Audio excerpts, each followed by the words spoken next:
আমার শ্বশুরবাড়ির সবাই আমাকে পছন্দ করত শুধু একজন ছাড়া। আর সে হলো আমার শাশুড়ি আম্মা। আমার শাশুড়ি আম্মা আমাকে কিছুতেই পছন্দ করত না। আর তাই আমার শাশুড়ি আমার শ্বশুরকে কুপরামর্শ দেয়। আর আমার শ্বশুর শাশুড়ি আমার কথায় আমাকে একদিন বাথরুমে নিয়ে আমার সাথে। বাকিটা গল্পতে বলছি। হ্যালো বন্ধুরা, কেমন আছো তোমরা সবাই? আমি তোমাদের সবার প্রিয় ঈশিতা আপু, তোমাদের জন্য নিয়ে এলাম একটা নতুন গল্প। আজকের গল্পটা শুনলে তোমাদের 100% হাত নাড়াতে হবে। প্রতিদিন নিয়মিত ঘোপাগপির গল্প পাওয়ার জন্য আর আমার সাথে কথা বলতে চাইলে আমার চ্যানেলটি সাবস্ক্রাইব করে নোটিফিকেশন বেলটি অল করে রাখুন। তো গল্পটি শুরু করা যাক। আমার শ্বশুরবাড়িতে প্রাইভেসির বিরাট সমস্যা। উপরতলার কথা নিচতলা থেকে শোনা যায়। রিফাত যখন আমাকে বিয়ে করে বাড়িতে নিয়ে এল, সবার মাথায় যেন আকাশ ভেঙে পড়ল। আমার শাশুড়ি রিফাতকে উপরে নিয়ে যা বললেন তার মর্ম হল, রিফাতের জন্য খুব বড় লোকের হার্ভার্ড ইউনিভার্সিটিতে পড়া মেয়ের বিয়ের কথা চলছিল। এর মাঝে রিফাত কেন একটা গরিব গুরব মরহুম সাংবাদিকের মেয়েকে বিয়ে করে এনেছে। এই মেয়েকে নিয়ে কি আপনি ও স্বজনদের সামনে মুখ দেখানো যাবে? রোটারি ক্লাবের মিটিংয়ে যাওয়া যাবে? রিফাত বোধহয় বাড়ি ছেড়ে দেওয়ার হুমকি দিলতে আপাতত কাজ হল। শাশুড়ি আম্মা তিতা ওষুধের মতো আমাকে কোনো রকমে গেলেন। আসলে শাশুড়ি আমার রাগ করাটাই স্বাভাবিক। গুলশানে ওনাদের এত বড় দোতলা বাড়ি, সামনে পিছনে বিরাট লন। শ্বশুর সাহেব আর্মি থেকে আর্লি রিটায়ারমেন্ট নিয়ে এরশাদের আমলে বিরাট ব্যবসা আরম্ভ করেছিলেন। সমাজের রাঘব বোয়ালদের সঙ্গে ওনার যাতায়াত। ছেলে রিফাত 6 ফুট লম্বা সুদর্শন, বিশ্ববিদ্যালয়ের উচ্চতর কর্মকর্তা। পড়ালেখায় ভালো বলে বিসিএস দিয়ে ইনকাম ট্যাক্সে ঢুকেছে।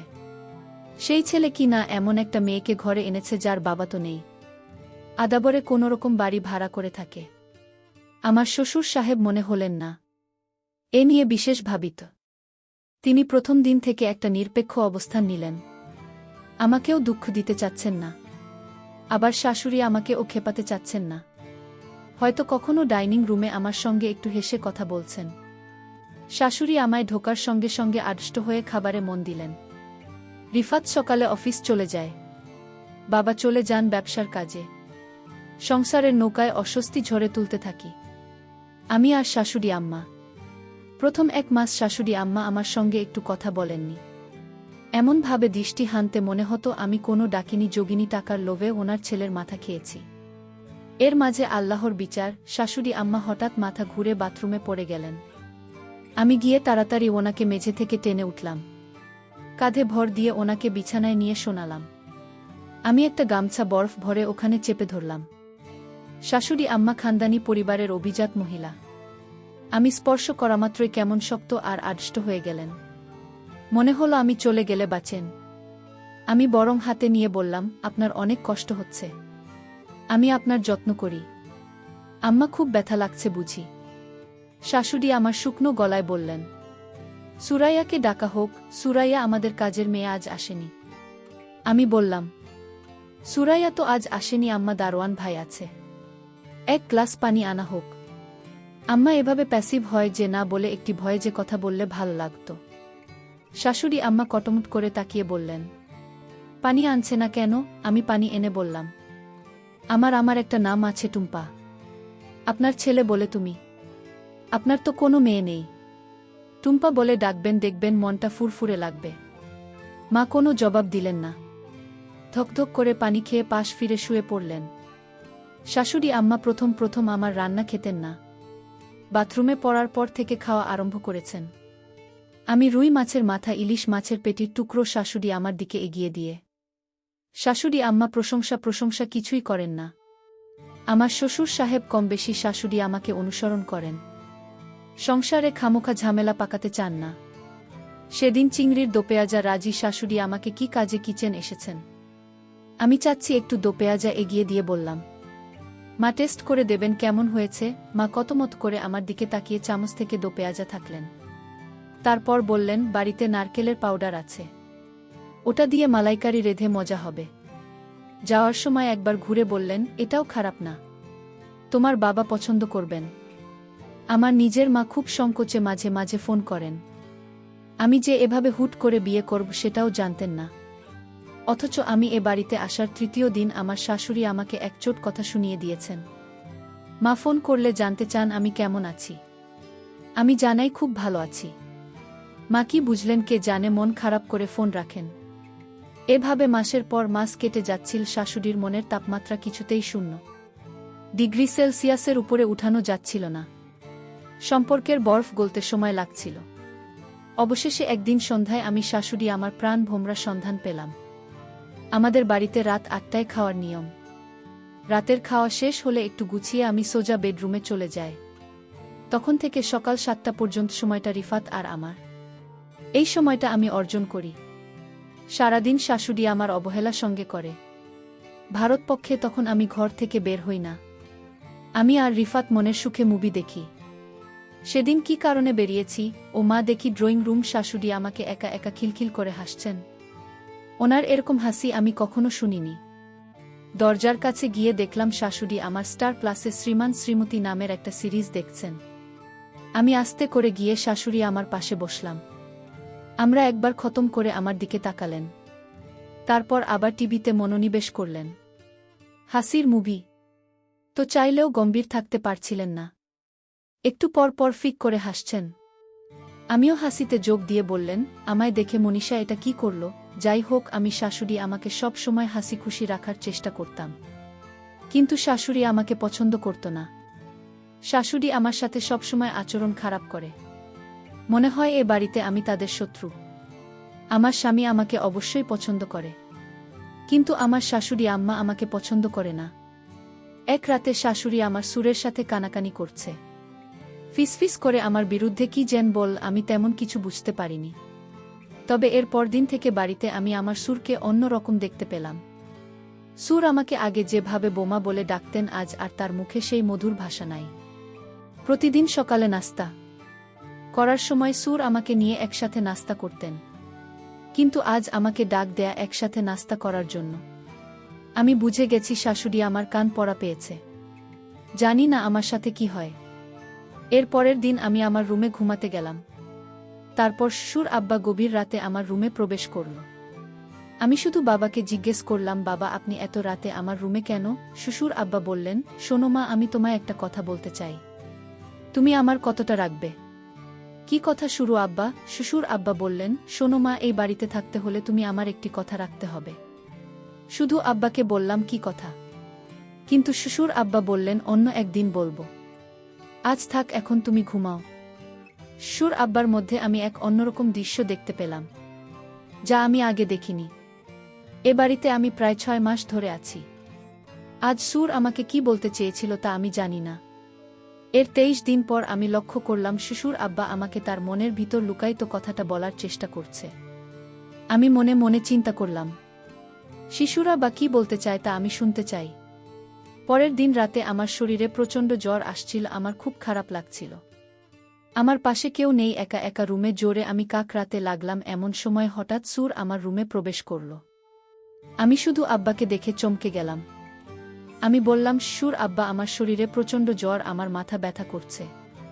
শ্বশুর আব্বা বললেন, মা আমি তোমার মাথায় একটু মেসেজ করে দিই, তাহলে তোমার মাথা ব্যথা কমে যাবে। আমি বললাম, শ্বশুর আব্বা আপনার কষ্ট করতে হবে না।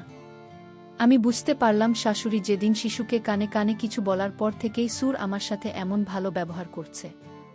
জানি না এটা কি ভালো ব্যবহার নাকি আমার সাথে অন্য কিছু হতে যাচ্ছে। যাই হোক, শ্বশুর আব্বা বললেন, মা তোমার শরীরের অনেক জোর, তাছাড়া তোমার মাথা ব্যথা করছে।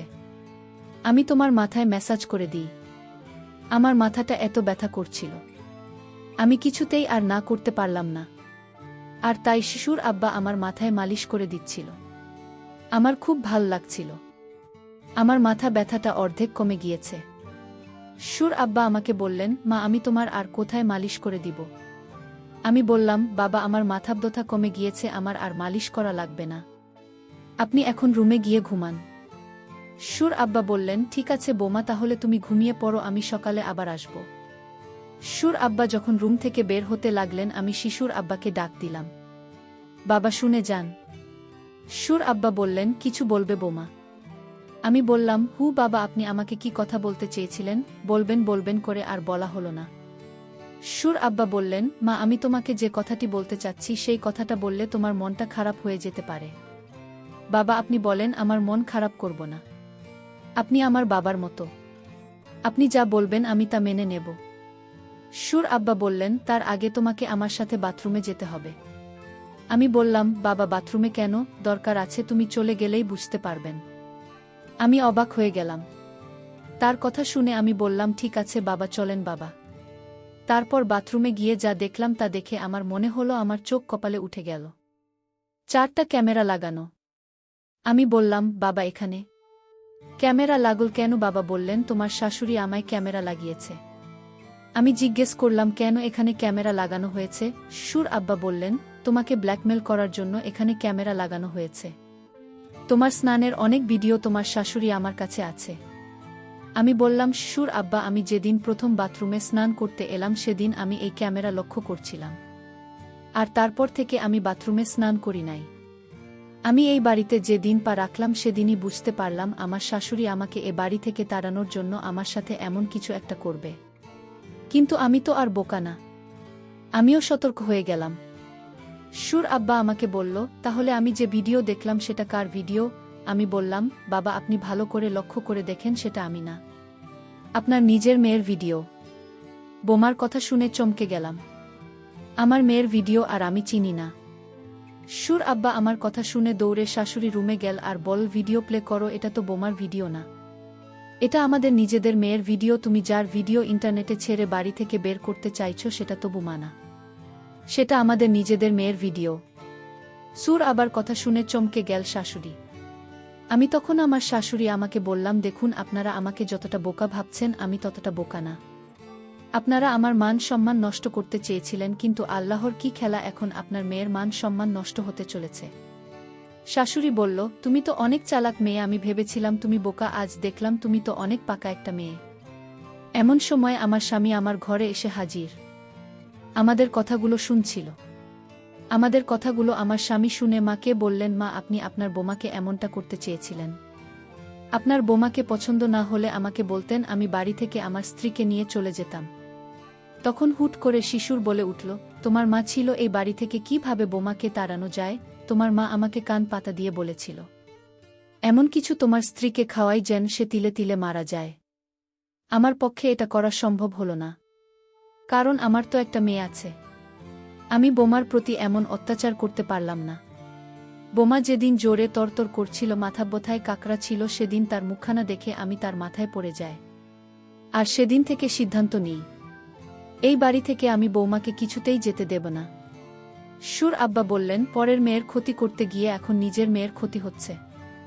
সুর আমার স্বামীকে বললেন, বাবা তোকে আমি গুলশানে আরও একটা বাড়ি কিনে দিচ্ছি, তুই সেখানে বোমাকে নিয়ে চলে যা, নতুন করে সংসার শুরু করে। শাশুড়ি আম্মা তখন হাউমাউ করে কান্না করে বলল, আমার ভুল হয়ে গেছে বোমা, তুমি আমায় ক্ষমা করে দাও। আমি বললাম, মায়েরা কখনো ক্ষমা চাইতে নেই, মা আমাদের সাথে আপনিও থাকবেন, এটাই আমি চাই। প্রিয় বন্ধুরা, গল্পটি ভালো লাগলে অবশ্যই কমেন্ট করে জানাবেন। আর নিয়মিত এমন আলাদা স্বাদের গল্প শুনতে ভিডিওটিতে লাইক এবং চ্যানেলটিকে সাবস্ক্রাইব করে সাথেই থাকুন। আর হ্যাঁ, নোটিফিকেশন বেলটি অল করে রাখবেন, যাতে পরবর্তী গল্প সবার প্রথমে আপনাদের কাছে পৌঁছে যায়। ধন্যবাদ বন্ধুরা, ধন্যবাদ সবাইকে।